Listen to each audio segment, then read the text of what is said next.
But let's start with a question. Why do we use a financial model in our acquisition process? Help us help us just through strategies, ideas, help us to learn the deal better, get feel for what we're buying. I think that's right. It's not meant to tell us answers. It's meant to help us think through the process, right? Why else? Better question. When do we use a financial model? To help you compare two completely different businesses. Yep, right. Model one business, one deal, another business, another deal. Make some decisions which one to take. That's some standardization to look through them all. Yep, agree. When do we go through this exercise? All the way through diligence till the day after you close. Yeah, so maybe a little bit more granular. You get a teaser in your inbox or on one of the listing sites. What do you sign first? After you get the NDA, sign the NDA, what do you get next? SIM, upside down printout of the QuickBooks file or some shitty information from broker. At that point, you can start your work, right? And the exercise is all about sensitizing outcomes for various parties based on the inputs you give it. So you always, by the way, this is the worst financial model an investment banker or private equity professional has ever seen in their life. And yet it's one that I think is a good one for us to use because it's not so complicated that you think the answers are in the model. The answers aren't here. This will help you make decisions. It's not going to tell you the answer.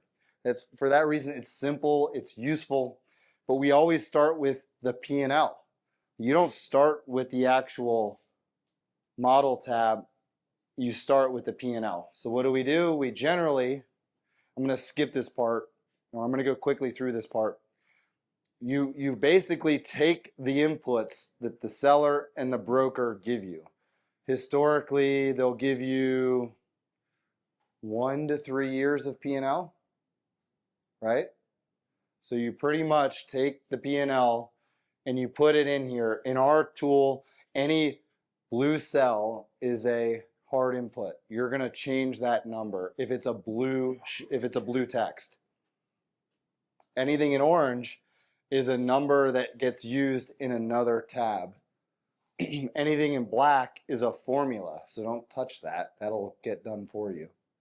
So you don't need to do a lot of thinking when you insert revenue, cost of goods sold, OPEX, EBITDA. Where you have to do a lot more thinking is in what? Somebody said it, adjustments, add backs. What are those? What is the purpose of adjustments or add backs?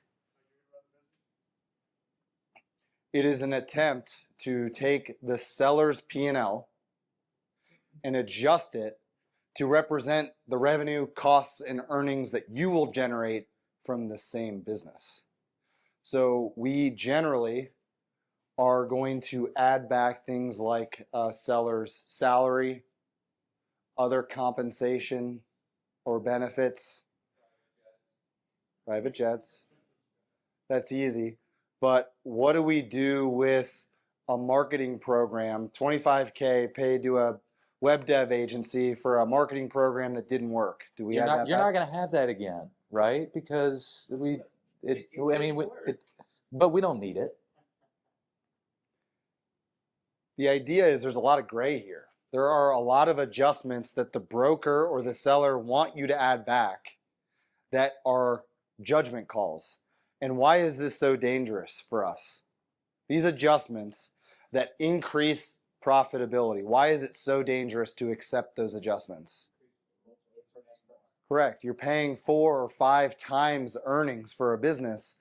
For every dollar of adjustment you give them credit for, you're paying them $5 for that adjustment.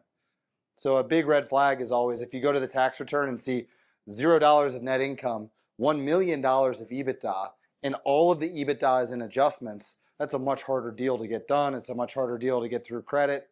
It's a much harder deal because many of the add backs may be judgment calls, and it's just riskier. Drew, what am I missing so far? It's really well covered. I think what I continue to see is that people are not as thoughtful up front about these ad backs as you might think. And so what I just say is not just like the questioning of the ad backs, but really not just taking things like it's a charitable contribution. And so I know that's not something that I have to do. And I would challenge you that the answer is like maybe. Because what if the charitable contribution is from the company to his or her largest customer's charitable organization or foundation? Generally speaking, owners are not dumb the way we like to laugh about. They're doing most things for a reason. So just be careful. Also, not all ad backs are positive. Hold on.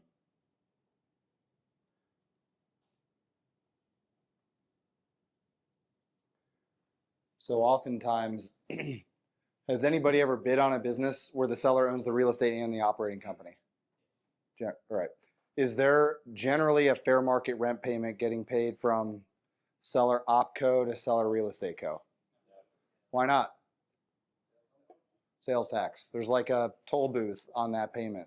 In Florida, at least, you pay 7% on a rent payment, which is essentially from seller's right pocket to seller's left pocket. No reason to do it. So then you go to the P&L and you bid on, let's just call it $1 million of EBITDA, but there was no fair market rent payment going through the P&L. Well, then all of a sudden you get into diligence after you sign LOI and you realize what's a fair rent payment? 15 grand a month. So $180,000 a year plus sales tax, 200 grand a year. So you deduct EBITDA from 1 million bucks to 800 grand times $200,000 delta times 5. All of a sudden you have $1 million price difference overnight. You probably have a busted deal.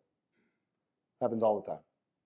So Yeah, I mean, the other thing I'll say is that occasionally you will see a broker who lists the deal with real estate and they say, hey, you can choose to buy the real estate or not buy the real estate. But then you would really need to think about whether that rent is included or not, right? Because it may be fair for them to say, well, if you're buying the real estate, well, then you're not going to have a rent adjustment. But if you choose to do the business acquisition only and you still do the model based on the cash flow that the broker is giving you and you didn't make the appropriate rent adjustment, you're going to find yourself in a bad place when all of a sudden your deal doesn't pencil because you didn't make the rent adjustment. Is the deal busted because the owner's not going to accept $1 million less purchase price? yeah, psychology, right? That's Generally right. speaking. Right, and at that price, it wouldn't support the debt to make the deal work. And this is something that we're going to talk about, which are the different parties that you got to keep happy to make a deal work. And this is like fraud or not, I guess, but why can't you just maintain the really good deal rent if you did buy the real estate? You can, but is the seller going to agree to that? The seller is selling you both the business and the real estate. He or she is not paying rent from real estate co to opco. And that's what's artificially inflating your profitability. There's no rent in that P&L. There's no rent expense. So yeah, I guess in theory, you could certainly get the seller to sign a lease agreement that says on the first of every month for the next 5 years, you owe rent in the amount of $0. But that never happens. They always want to rent it for fair market. But you then need to make sure you restate the P&L. You adjust the P&L by adding a negative adjustment. You lower profitability by the new rent payment to get your new earnings or profitability number and apply a multiple to that number. What is this, and if you're buying real estate as well? Correct. So, sorry, why is there a lease with the seller? Why is there a lease with the seller where? If you're buying the business and the real estate, why? You got to pay for the property if you're buying it, right? Yeah. Correct. Oh, you're talking about income for the loan to finance the property. And so Correct. that's what the rent payment is for. They have to pay that loan. Correct. Okay, thank you. Next, that's a really unique situation here. Something that you also have to be mindful of is the fact that the SBA is going to require that you have a lease for at least 10 years on where you're at, right? So SBA requires that you have a lease for the entire length of the loan, which is 10 years. Yeah, I was going to say that's a misconception, but yeah. Told me in my that could be a lender policy. That could be a lender's policy. Yeah. SBA requires it. It's not a hard-coded SBA rule. Well, that I wish I would have come last year. I would have. Yeah. Good to know. But you probably have not a 10-year term. You probably have like what, a 5-year term and some options. And some or- options. I structured it as a 2-year upfront term with an 8-year option after that, right? That's kind of your So then- benefit. Yeah, you're good. So Nice. the problem also there was like the landlord tried to extract value out of me in terms of the rent rate Yeah. right before closing, and Yeah. so that wasn't factored into what the landlord, what the business had previously been paying, right? And so it was more so the narrative that just thinking through what you may pay in increased rent and factoring that in to your deal. 'Cause just because your business had a deal with the landlord previously doesn't mean they're going to carry over, and the lease may end at a certain point, right? So my lease ended 1 year anyway, right into the purchase, so I had to negotiate a new lease anyway. Well, and it's a good point. Even if you see a rent expense in the P&L, it doesn't mean that it's the fair market value of the rent, right? I also want to clarify one thing. That assumption we were talking about assumes you're paying additional purchase price for the real estate. Yeah. Yeah. That might have been a point I left out. But the cash flow has to come from the separate entity to pay off that loan.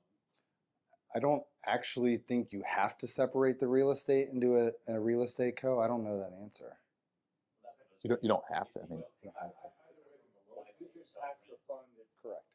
right. in the property. Yep. So Yes. whether it's 2 entities or one, Yep. it's still the That's right. The cash flow is coming from the business. Yep. Right, but then you're paying for the real estate, and maybe the owner has paid it off a long time ago, so that's technically new expense to you. Correct. Yes. That's the Yes. Yes. If there's real estate involved, the best way to look at it is you value the real estate Separately. independently, and you don't. Right. That's That's right. Sometimes if you get lucky, you can arbitrage real estate, where you can basically realize that the real estate is worth more than the seller realizes. Sources and uses or 4 parties. All right, cool. All right, so the first tab of a financial model is you probably can't see that very well from in the back, but the way we like to think about it is this is a tool you're going to use to see if the deal you've structured satisfies all of the parties to a transaction. So I'll just ask Who are those parties?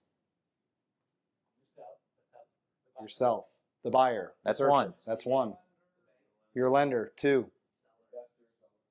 And we've hit them all. Seller, investors. So we need to make sure all of the 4 parties to a transaction are happy. So let's just back all the way out. The seller is going to be happy based on generally what considerations that we're going to put into our model? Purchase price and maybe size of seller note, amortization of seller note, rate of seller note. What about the lender in your transaction? What is going to generally drive their decision-making process? DSCR. So you need to keep DSCR above some threshold. What about your investors? What do they generally care about? Let's call it IRR and MOIC. So annual rate of return and multiple of invested dollars. And then last, we've got to be happy, right? What do we get as the buyer? Our ownership percentage, maybe? Maybe our salary? Economics for us. So the tool here is all about, we end up kind of going in circles because you're going to input your deal. Maybe you just got the sim, right? So maybe you put in asking price, earnings, some other assumptions we'll talk about. And then you kind of go through and you say, okay, if I were to share this model with all 4 parties, are they happy? And generally they're not, right? Generally it breaks somewhere. So do you want to walk through while I try to change Absolutely. numbers?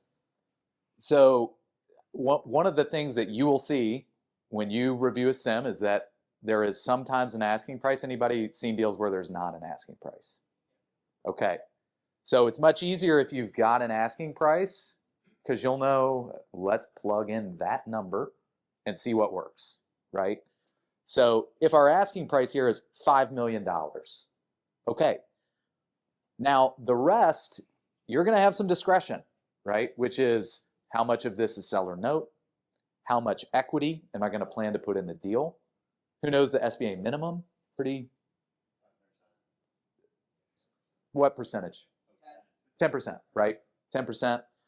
But maybe you need more, right? So you start with inputting the purchase price, and then you're going to start to figure out your sources and uses by your proposed structure. What are sources and uses? This is going to be the source and use of the cash. So in other words, the sources are going to be where is the money coming from to fund the deal, and the uses are where is it going to? Is it going to the seller? There are deal expenses, closing costs. So where's money coming from and where is it going to? You want to just walk through this? This sources and uses is where you always start. After you input the P&L, just go here. Do you start with sources or uses? So the place that you're going to start is how much cash are you going to put into the deal? And how much debt are you proposing to put on the business? You're really, I'm generally doing these both, but at the end of the day, there's some that are going to be, call it relatively stable, and that's like how much deal expenses are going to be. You can use a calculator. We've got a calculator in this model, for example, that's going to tell you what to expect on deal costs. But the other thing is that based on your structure, if you say a 20% note, well, then you know that on a $5 million purchase price, $1 million is going into that seller debt line. So then you can fill in how much equity is there going to be, and that's going to dictate what the senior debt is, just from a simple calculation. All right, so let's start with uses. Uses are where the money goes in a transaction. So uses are cash at closing, which is all the dollars that go to your seller at close via wire transfer. And then the balance between that number and purchase price is the seller note, right? So generally you'll always see cash at close and seller note. What do we call the sum of those two items? Purchase price. So purchase price is $5 million, 4 of cash, 1 of note. Everybody always says, okay, done deal. That's all the money I need to get a deal done. Wrong. You generally need more capital to close the deal. You have transaction costs. So again, hyperlink, click it. It'll take you to a calculator where you can estimate your costs. What's the largest cost in an SBA-backed transaction? The guarantee fee. Fortunately, you can bake it into your uses, meaning the SBA loan will fund up to 90% of that. Shoot. I think it's like 2.5% on loan size, roughly. Yeah, Bruce, is that right? it's more than that. It's a really simple formula. You take the loan amount times 75% times 3.5%, and anything over $1 million of the guarantee, it's 0.25%. I thought you said it was simple. Ah, I guess it's a, so on a $4 million loan, your guarantee fee would be 1/10. It's not bad. Okay. I get 375. So deal costs, let's say 150K. Let me just try and get all the way through it, close the loop. So 150K of deal expenses, and then people forget this one. You want to walk into your business on day one with cash in the bank account. And yet in your LOI and in your purchase agreement, it's going to say, I'm buying the business cash-free, debt-free. Meaning seller on the day of close sweeps all the cash in their bank account. So no matter if you're doing a stock deal or an asset deal, you walk into the bank account on day one with no money in your bank. And so long as you've negotiated working capital correctly, that might be okay. Because what's going to be in your mailbox on your first day of business ownership? A check from the AR for an invoice sent prior to close. So you should be able to fund your OpEx with that AR. Those checks are coming in. But what happens when you go a week without a check in your mailbox? You don't want to have an oh shit moment. You want to have excess cash. So this is a bit of a estimate, but you always put cash in your sources and uses so that you have some float. And if you don't put it in, we're gonna put it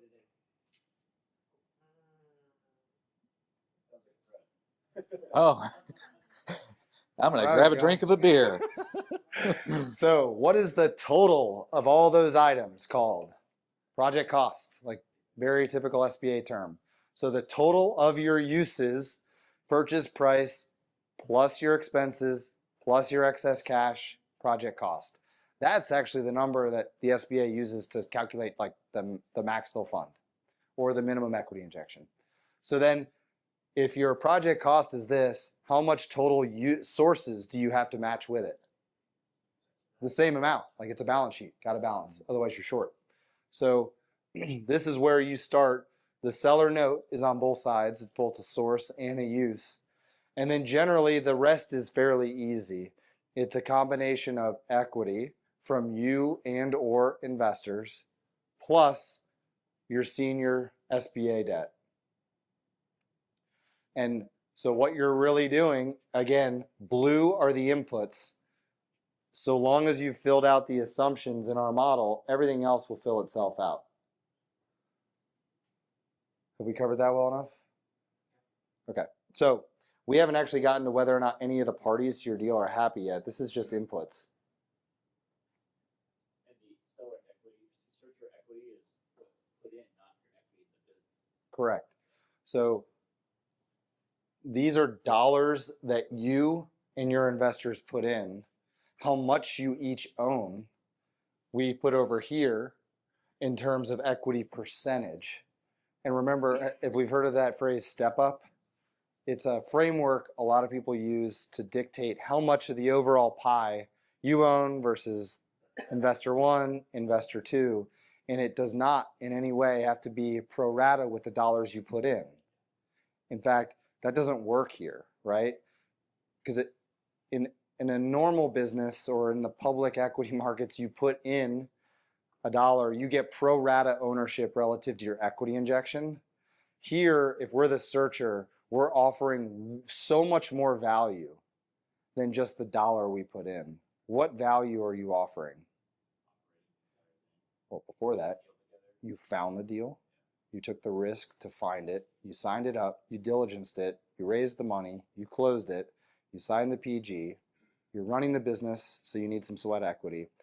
You are all of it. And that's why in our self-funded search arena, generally the economics are flipped from the ordinary way of doing things. Most self-funded searchers own 51 to 90% of their business. Is that fair? That's fair.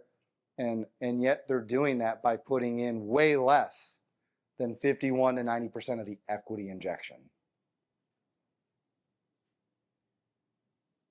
Okay, so we'll pick up a little steam, which is to say, like, the model is a visual representation of the cash flows. So you're going to have, I don't want to get way too deep, but the model will calculate your taxable income because you do have to pay Uncle Sam in a C Corp. Or if it's a pass-through, you have to make tax distributions. So I usually ask the question, who takes first in the cash waterfall in a model? And everybody always says, your bank. But it's not. It's Uncle Sam or it's your investors. You have to give them a K1 and a tax distribution to match. That math is done for you. So what's left as you visually go from top to bottom and use your cash in a, whatever, the vertical order. The first taker of cash after Uncle Sam is your lender. And so we model the bank loan. How long is your bank loan typically? 10 years. Straight line AM. So remember, blue cells mean hard code. So we go type in your rate of interest, and you generally don't have to change the term of your loan. When is it not 120 months? Correct. Then it's weighted average, or I think it can still flip if it's over 50%. Is that still the rule? Yeah. Cool. And then what other loan do you have typically? Correct. So then you do the same thing. Rate, amort. A lot of times we do standby periods in this world where either you're paying no interest or principal or you're just paying interest. And it's a way for you to build cash, usually, in the early years by not amortizing down the seller note. So long story short, lots of black cells mean formulas. You're only changing the blue cells, and the yellow highlights are our way of saying like the yellow ones really move the needle. There are a lot of numbers to insert, but the ones in yellow really change things. And so to Drew's point earlier, the first party we're trying to satisfy is the seller. So in our case, seller is going to be selling a $1 million EBITDA business for $5 million. Do you think the seller's happy? Sure as shit hope so. Like, that's a lot. I mean, a rule of thumb is 5 times EBITDA is starting to get to sort of the high end of the range where your model will work with max leverage. If you pay more than that, you're going to find your model breaks unless you put in way more equity. Do you agree, or is that? It can get challenging at 5x even if you want to put in more equity, and we can talk about why, but it can be done, yeah. But it's hard. Okay, so seller is happy. You paid her egregious purchase price. So is your bank happy?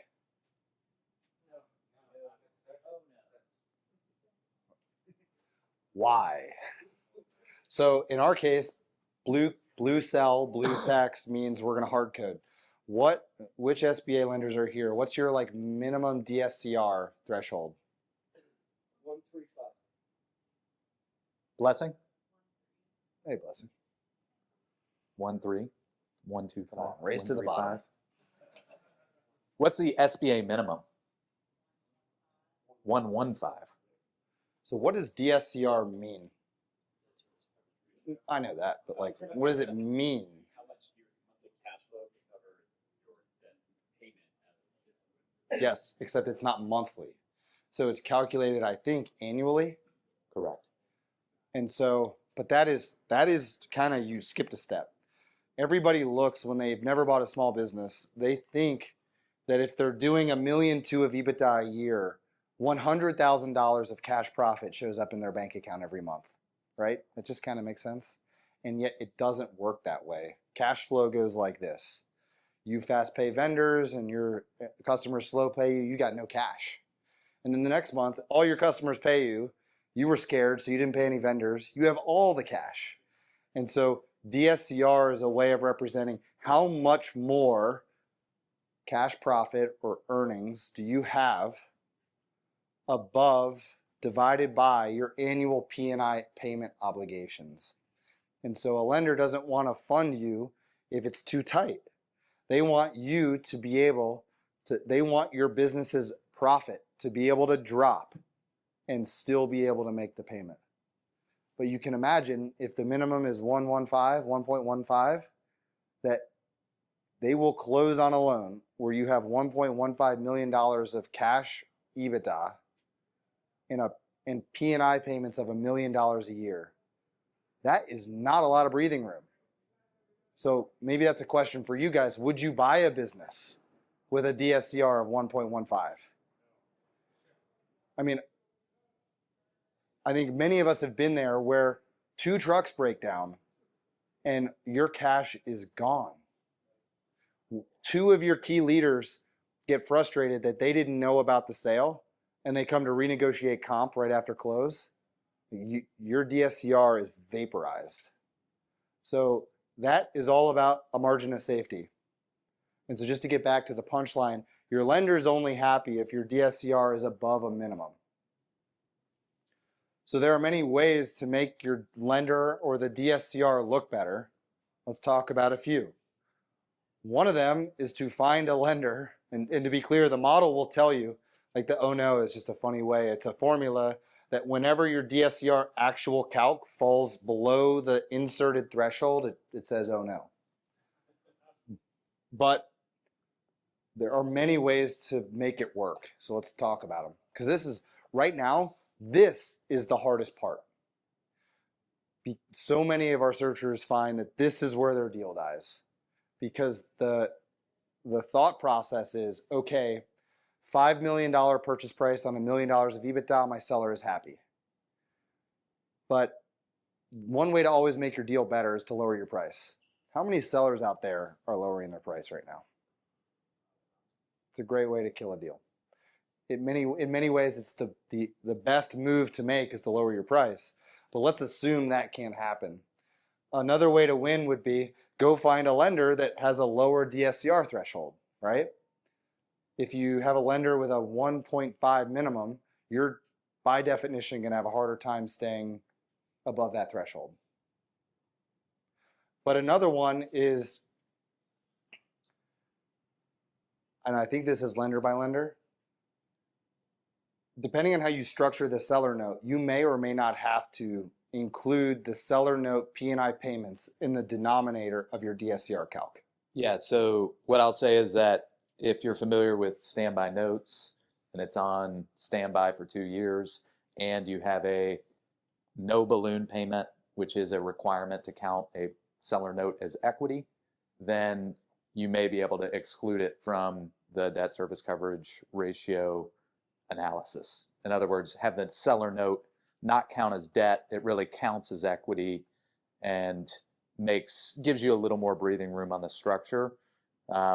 There are lenders that will think about that differently in terms of whether they'll count it if it's not a full 10 years and it's something like a 5-year note.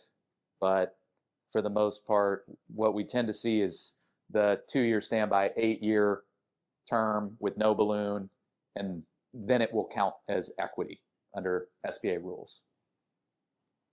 I see lots of glazy eyes. You're like the organic chem professor in year 1 of college. Thanks. So real quick, let's just make sure everybody tracks that. That is to say, so long as your lender has credit rules that allow you to exclude seller note payments structured certain ways from DSCR, then to the extent you move more of your purchase price away from cash at close into the seller note, and you put them on some sort of standby period, you can exclude all of the payments made under that seller note from your DSCR calculation to make it look better. Not just to make it look better, but it is better. That seller note becomes quasi-equity. So that's a little bit of a trick.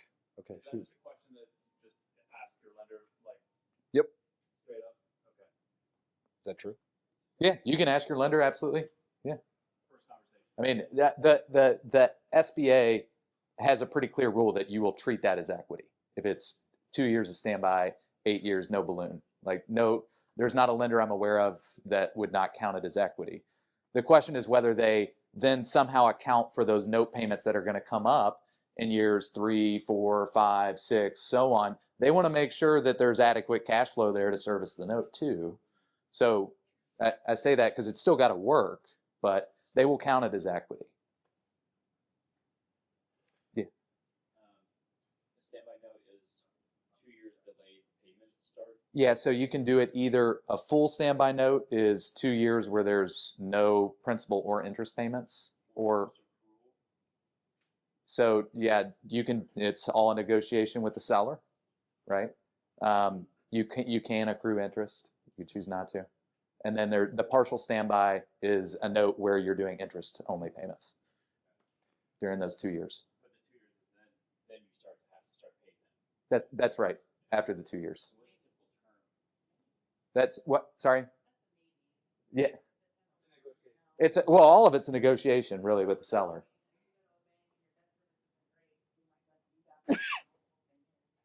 Yeah.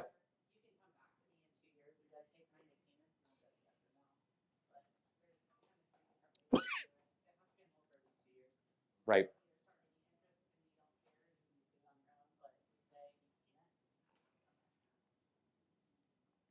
Exactly. What's the typical term of a seller note? It's whatever you Whatever. can negotiate. Yeah. There are no rules regarding seller notes. Yes. Just want to confirm, apparently I had some things wrong in my first. back to my line. I won't say who. Sorry, no, the working capital line of credit though. Is that truly factored in terms of the debt service coverage ratio as well? Yeah. So lenders will look at SBA Express lines of credit, and they will factor that into DSCR. Yeah, they'll treat it as fully drawn. David? Yeah, apologies if I missed it, 'cause I just sat to. But I think it's helpful. Yes, seller notes are all negotiation. Where are you guys seeing? Because you guys see a lot of deals. Kind of as market though, like what is a good, a seller note in a good transaction versus a bad one? Like, just give us some like idea of what we should be looking for here. This is the operator track session. You must be in the wrong room. I don't know. You see what I do. Look, I think I do see the terms vary quite a bit. I think some of it depends on your seller. Look, if you're dealing with an 80-year-old seller, then a 10-year note gets tough. Like, it's very tough to get them to agree to get paid out on a 10-year note. So it's situational. And in that case, like a 5-year term is pretty normal. But of course, then at that point, throw for the most part, this kind of equity concept out the window. But look, I've had many deals that I've seen where it's, it is this structure. It's the 10-year with 2 years of standby and 8 years after.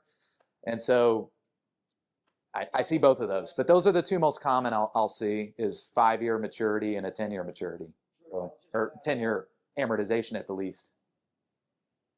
Sam always talks about the difference between equity versus the payment for debt service. So you could structure a note with 2 years standby and amortized on 10 years with a 5-year balloon, and the lender would not count that as debt service, but that would not count as the equity. Right. So if you put in over 10%, and now you have an additional seller note, and you don't want that seller note to be calculated in your debt service coverage, as long as it's on standby for the first 2 years. So just understand the difference. There's a difference between And that's bank specific. Equity is concerned versus what's calculated in your debt service coverage. Yeah, even because it's such a good point. One, what we were talking about is, can you exclude your seller note P&I payment from DSCR? The different point is, can you count the seller note as equity for purposes of your minimum 10% of project cost equity injection? Right. Okay, so back to tactical. So we have a deal that it busts when you go to making your lender happy because, the oh no pops up.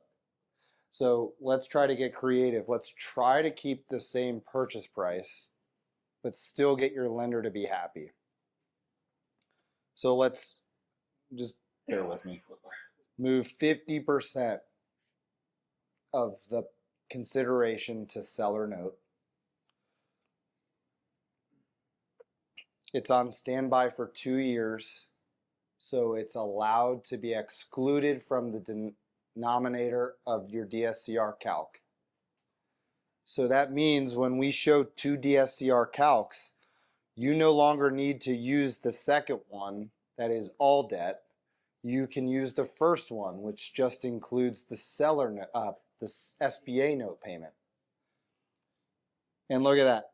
All of a sudden, your DSCR 175, 176, 174, 195, you've got plenty of breathing room. So this isn't rocket science, but it is a way to make your deal work for your lender while it still works for your seller.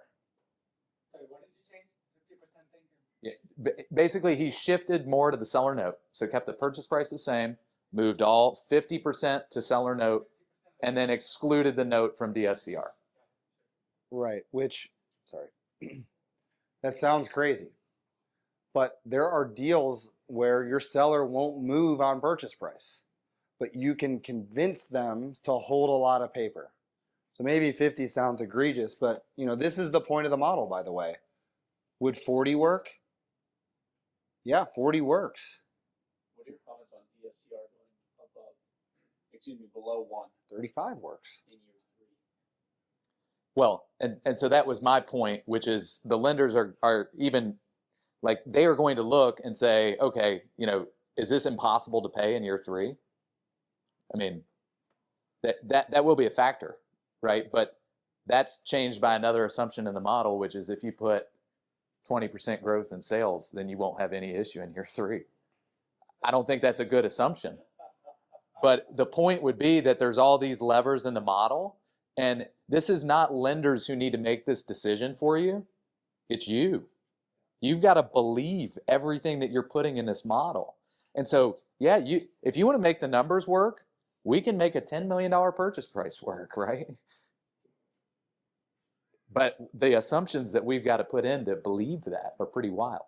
So you've got to own what assumptions you get to make the numbers work is probably the broader point.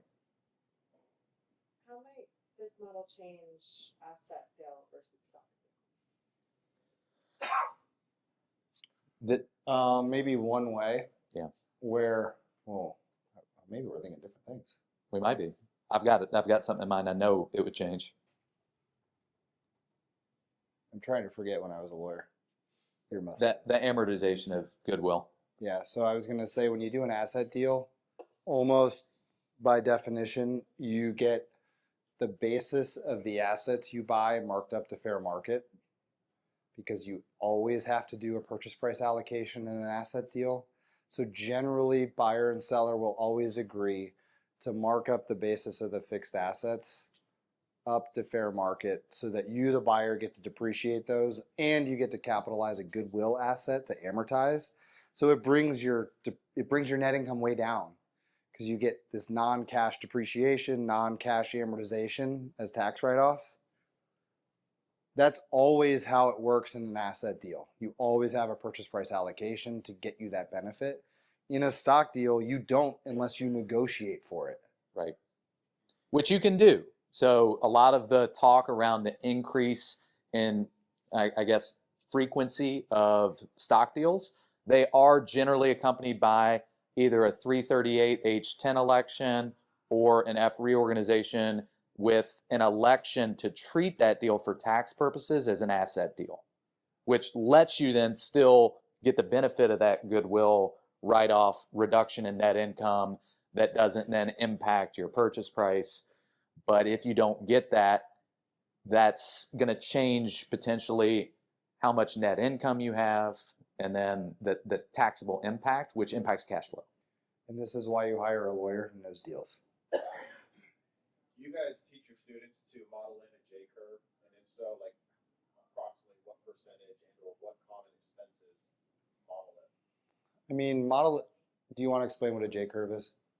Where your EBITDA goes down in the first couple of years at post-purchase because you're reinvesting, you're spending more money than the previous sellers were for a number of different reasons. Yep. And so the answer generally is yes, kind of two ways. One is this second tab where you layer in adjustments. We will always suggest you don't have to do it early on at the beginning when you're trying to see if a deal is doable. But when you're getting closer to closing and you just want to see how life is going to look after close, model in adjustments for a new CRM, a new VP of sales, a rent increase, the kind of things that tend to come up a year or 2 or 3 later that cause you to ride the J curve down. EBITDA drops because you wanted to make investments. And maybe the business is growing, revenue increasing, but in order to sustain that, you have to make hires. And when you have to spend $150,000 on payroll for a person in a $800,000 SDE business, there's a step function to that investment that hurts. And there's your J curve. The second one is to model in ideally like little, if no sales revenue growth. Right. Definitely no margin expansion, maybe some margin compression, which will cause you to make less profit on the same revenue dollars. CoStub, who spoke a few times, is both riding the J curve right now, down then up, and he explains this way better. Okay, what party do we want to see if they're happy next? I like that. So So all black text here, so nothing to hard code. But there is something to hard code up here. So usually the question is like, what IRR and MOIC do investors need in order to invest? What would you say? Well, did that question come up with the equity panel? Anybody ask that? Okay, and Tony and Samuel said 30% and 7.5x? I was going to say that would be high.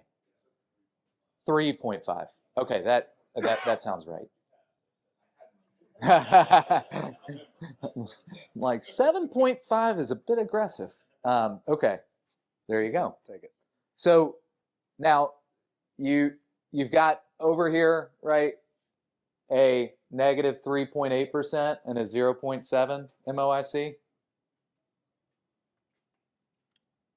Did we bust the model? I don't know if we busted the model or if we know the investors aren't happy there. Find out. No, we didn't. We didn't bust it. It's just a shit deal.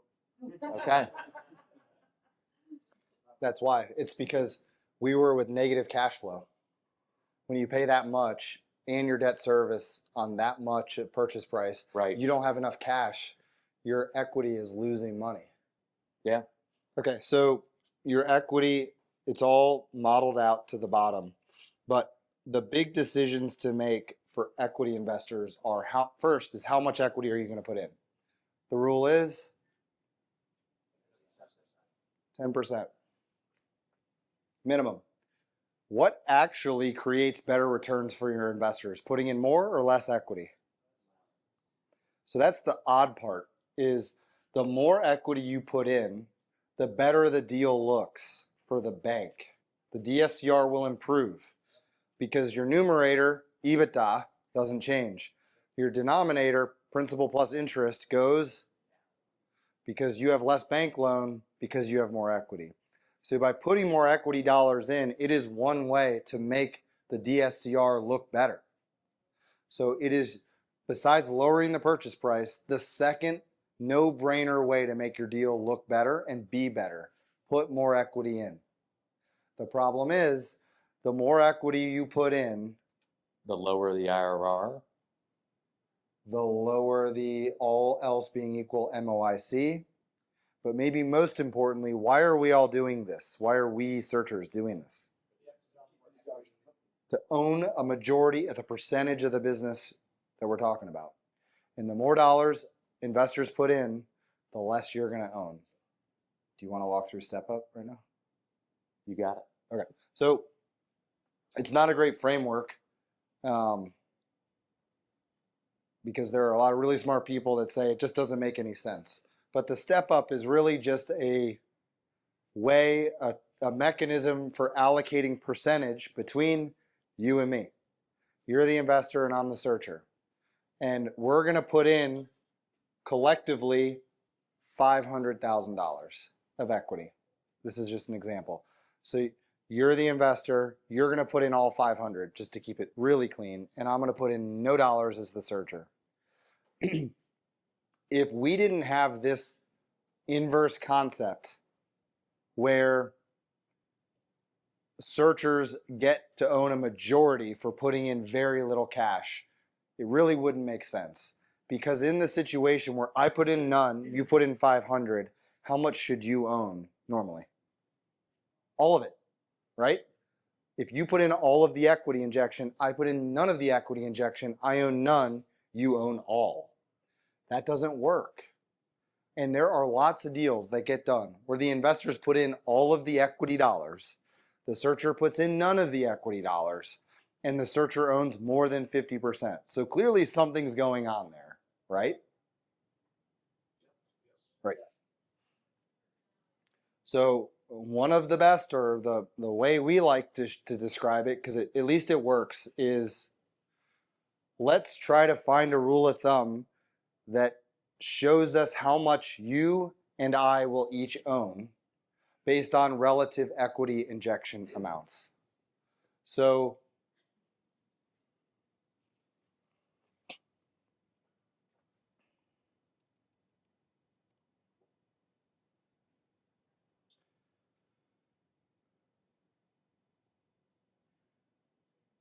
The step up concept simply says, instead of comparing relative equity check dollars, me and you, percentage basis, how much of the total purchase price was injected in the form of equity? So in this instance, it's 10%. How did you do that math? Just so everybody follows.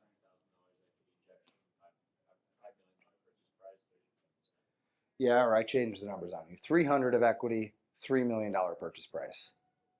Let's go back because more consistent.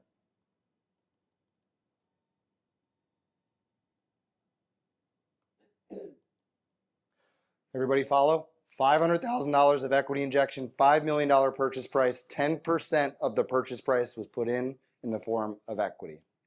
If we have a 2.5 times step up, it tells us 2.5 times the 10% is how much total equity the investors will get to keep. Well, not mil, we're talking percentage now.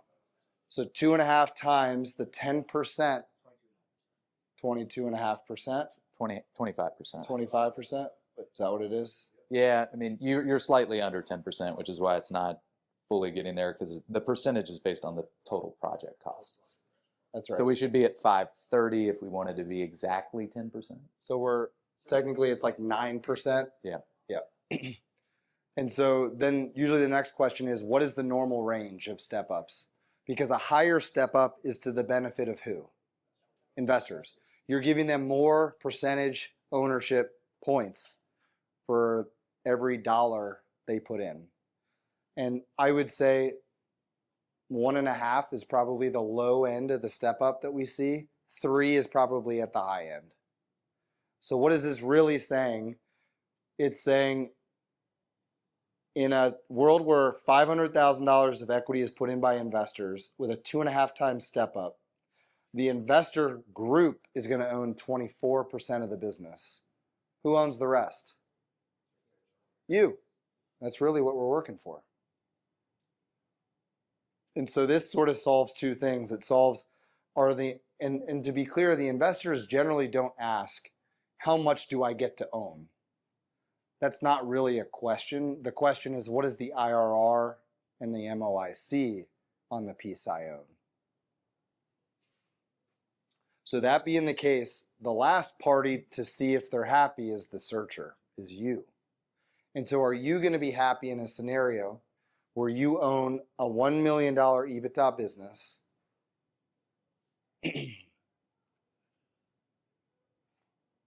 and you own 76% of it for putting no dollars in?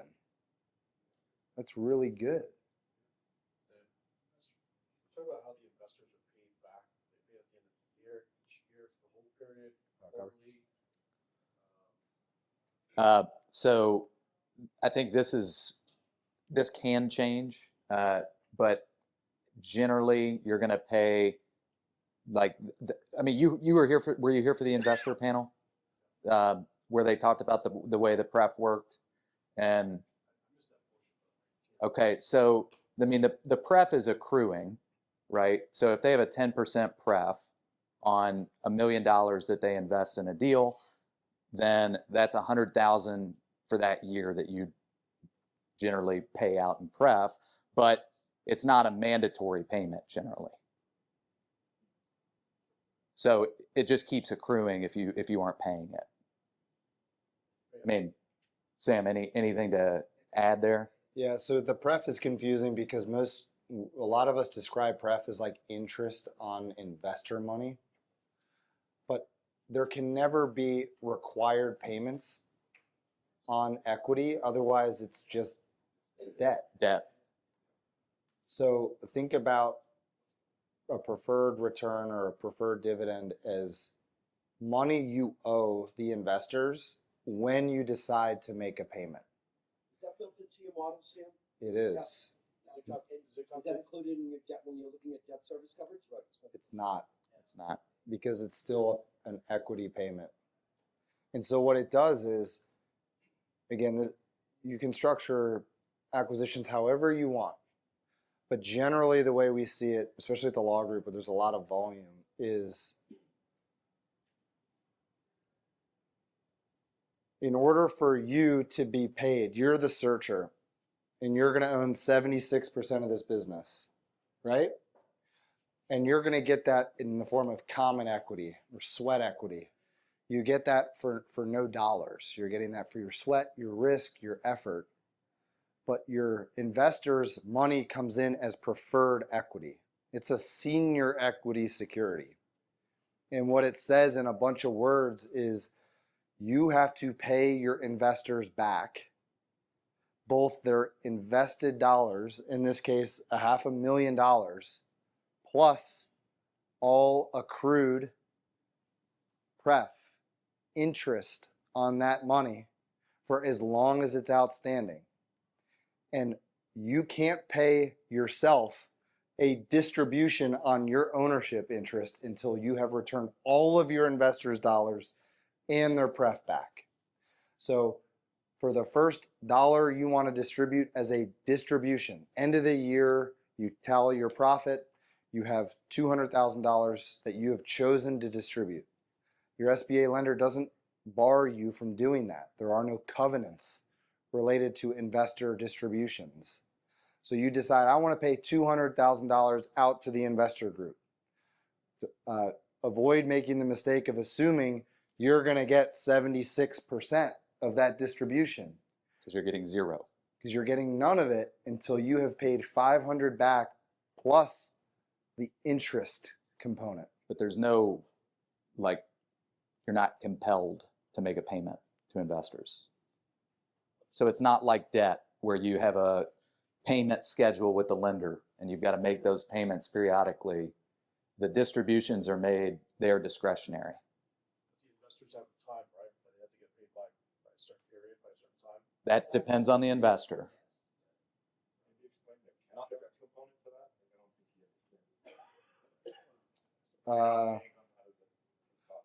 We don't ever see catch. Or I don't ever see catch-ups. Catch-ups are more like a independent sponsor concept. Oh, okay. So very simply, if your pref rate was 10% and you waited exactly 1 year to pay everybody out, how much would you owe your investors before you could pay yourself $1? Exactly. If you waited 2 years, how much would you have to pay to your investors before you could pay yourself $1? Whatever that 550 times 1.1 is. Yep. So Wait. Can you run back on that? So the 10% doubles on outstanding. So the original 500 plus the 550. So next year. Correct. So you're incentivized to at least make the payment, but you don't. like compounded interest, Because right? we're incentivized to pay off the investors as Right. soon as you can without risking the business, because it's expensive capital. And also without generating a better return on that money. Correct. Correct. But let's say you have 3 really good years and you pay all your investors out, and then you have $200,000 in year 4 to distribute, and then your investors have gotten their $500 plus their pref. How does the money get sent out?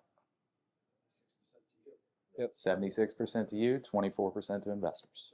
So once that flips, then you're in the money. Can y'all touch on carry? What's carry in the deal? Carried interest. So carried interest is generally not a concept in self-funded search deals. It's more of an independent sponsor concept. Which is in October down the road at McGuire Woods. McGuire Woods Conference. Yeah, so not two. There's no 2 and 20 kind of concept in these deals. If you paid them back, why would you pay them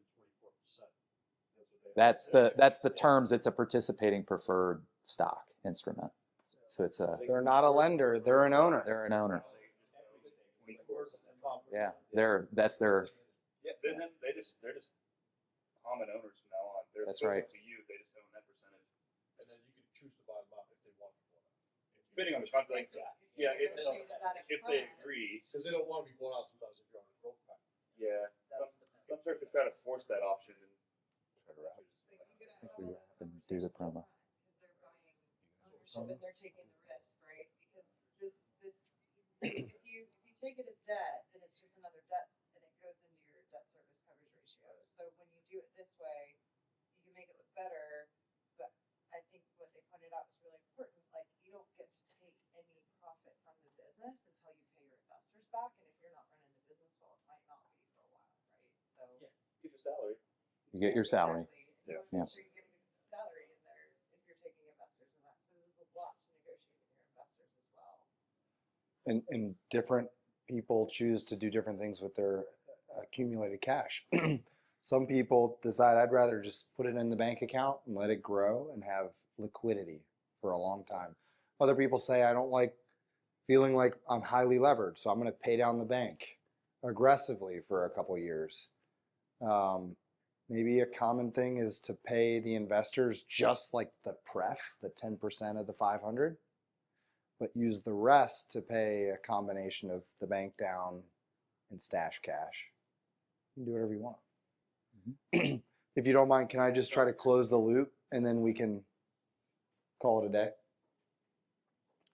So in that deal, remember the seller was happy, $5 million. The bank, we got happy by increasing the seller note, putting it on standby so you can pull the seller note payment out of the denominator of DSCR. So DSCR works. Your lender is happy. You're happy because you own 76% of the business without putting any dollars in, but there's still one party who's not happy. Your investors are not going to do a deal that looks like that. So how do you get the investors to be happy, but your seller and your lender and you to also be happy? And this is the crux of the tool. You have to find a way to use this to help you navigate who and how to negotiate. There are many ways. You can lower your purchase price. That is obviously a hard one. If you lower your purchase price, everybody else is going to be happy. Another way is to use less debt. So increase the equity injected. It will make your investor returns look worse. You want to do it for instance? So rather than putting in 500,000, let's put in, it's egregious, but it'll paint a picture. All of a sudden, IRR went from negative to positive, and MOIC went from 0.7, they lost money. You returned less than 1, to they got 1.5 times their money. So all I changed it to was the equity injection went from 500,000 to $1.5 million. But fundamentally something flipped that causes this not to be the answer. And what is it? Ownership. Look how much ownership you now own versus your investors. 29%. And that's a 30% equity.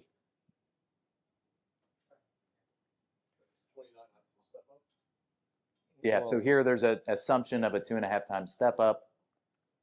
So that's why it flips. So yeah, I think broadly the point is you can just say, I'm going to increase the equity a bunch, right?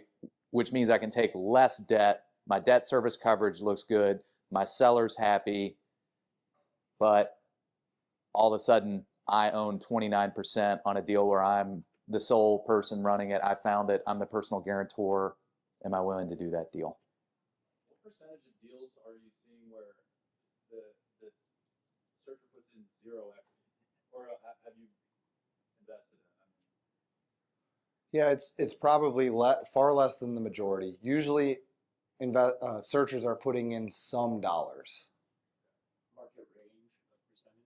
No, I mean, I think some lenders require that searchers put in some dollars. I think some don't require it. I think a lot of investors like to see the searcher put in some dollars that are at least meaningful to the searcher. And, 50,000, I'm just number out of thin air, is very meaningful to some and not meaningful enough to others. And I think that's what we're solving for. Is just, To give an example, Yep. closing in a couple weeks, a $10 million acquisition, the searcher put in 40K. and he retains 70% of the business.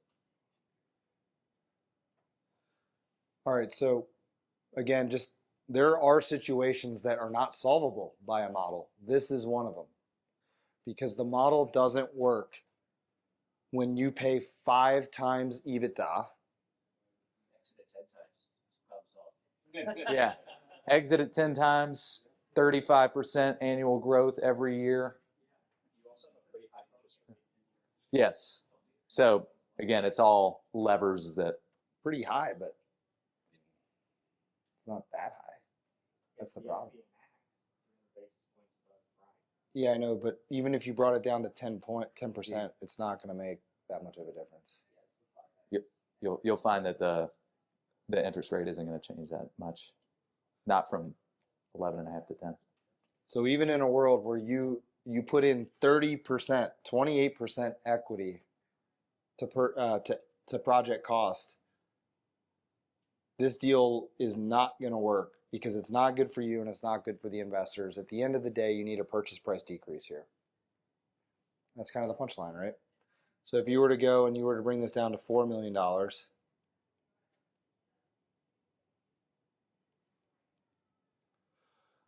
so all of a sudden, and now you don't need $1.5 million of equity to make the DSCR work. You can go back to your original 500,000. The lender is completely fine with this deal. Now back to you, you're back to owning 71%, and nevertheless, your investors are going to get a 27% IRR and a 6 times MOIC. They're happy. The only problem is you had to cut your purchase price by $1 million. That's the game. You model it at 7 years, is that what you do, the MOIC? We model everything for the full 10 just because of the SBA loan. Yeah. So like, unfortunately too, a big part of IRR and MOIC is a assumption on sale price, which is like it hugely moves the needle on MOIC and on IRR. So one of the assumptions you have to make is how does your exit multiple look? Versus your entry multiple. Yeah, in this case, it's with 5.2. Oh, you're putting it at the same, about the same. Well, I lowered the entry multiple to 4 to make the deal work. So again, blue text, you could go change it, see how it impacts your numbers. So in the investor panel with Tony and Sawmill earlier, they actually had 2 different answers on timeline that they look for in the deal. Sawmill was like, as long as the searcher, now operator, is enjoying operating the business, like we'll stay on board. We don't need to see an exit.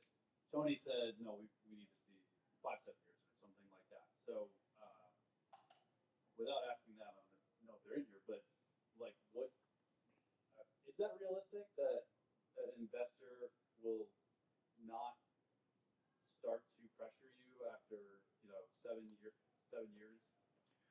That's how they structured their fund, where they raised the capital from. They agreement with their LPs that they raised capital from, and how they're going to somehow like an evergreen type structure or something. That's rare. It's just wealthy individuals. They might just ride it for 30 years. Doesn't matter. And But they're options too. Just because the investor wants a liquidity event doesn't mean that you have to sell the business. There are mechanisms to where the investor has put options, for example, where the business is then required to essentially buy them out when they're ready to. That's a put right. They can also model it with how to make it. Yeah. Just a corresponding IRR for the investor. There might be a different expectation of IRR than the 5-year hold example that they gave in the end of the model. So there's a lot of factors there. It's not just something Either way, this is a great question to ask investors when you're having a call with them. What are your intentions? How long are you okay being in this for? What happens if I decide that I want to run for 20 years? And then- I would say that as an investor, it's very important to be honest about that up front, because there's probably plenty of investors that are happy with either type of deal. But the worst case scenario is if you think investors want to hear one thing, so you say that and you make a deal with them, and it's something different. It's probably going to cause a lot of bad blood. But there's plenty of investors that are either fine with long-term holders that want to do a defined exit structure. Just be honest about it up front. You just find better partners. Figure out what you want though, right? Like what's your vision for your involvement in the business, when you want an exit, if you want an exit, and then go find investors that there's enough investors that have like different things, but if you let them steer you, then you're gonna have a clash when you're in business, like on how you're running it and what that direction is. So like a prenup, you have all these conversations up front to make sure that you're marrying the right people. You do that with your investors and you make sure there's an alignment there.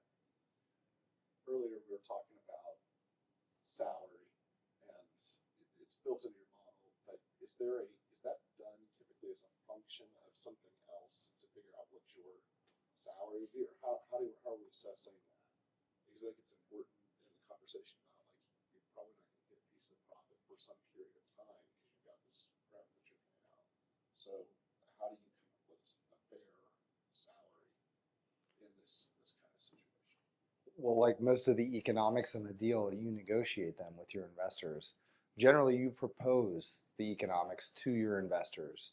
So there will become a point when you go to raise when they're going to ask you, if you don't show them, so what kind of salary do you want to take? Are you going to have a bonus? Is it going to be mechanistic or is it discretionary? If it's discretionary, do the investors get to consent to it? Can you raise your salary without the investors' consent? Can you do it only with a certain amount of consent? All these things go into the negotiation between you and your investors. But generally, don't wait for them to tell you. It's your job to propose to them. And it'll also impact debt service coverage ratio. Like it will reduce the cash flow pro forma that the business has. So. Okay, I'm sorry. We'll stay. Yep.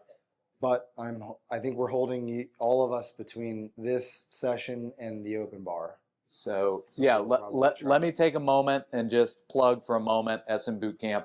We've scratched barely the surface of what we cover in Bootcamp. So things like how much excess cash do I put in that little bucket could be a much longer topic on working capital and how much excess cash you're going to need depending on what that business looks like and what its working capital dynamics are. So just as an example of many, we do understand and appreciate that the cost to come and attend SMBash, despite lowering ticket prices and that being a great deal, is still a good investment of your time and money. Because we value SMBash and our partnership, what we wanted to do was offer an opportunity for those who have come today and attended and already paid for a ticket and flight and hotel. What typically would be our live program is $4,500.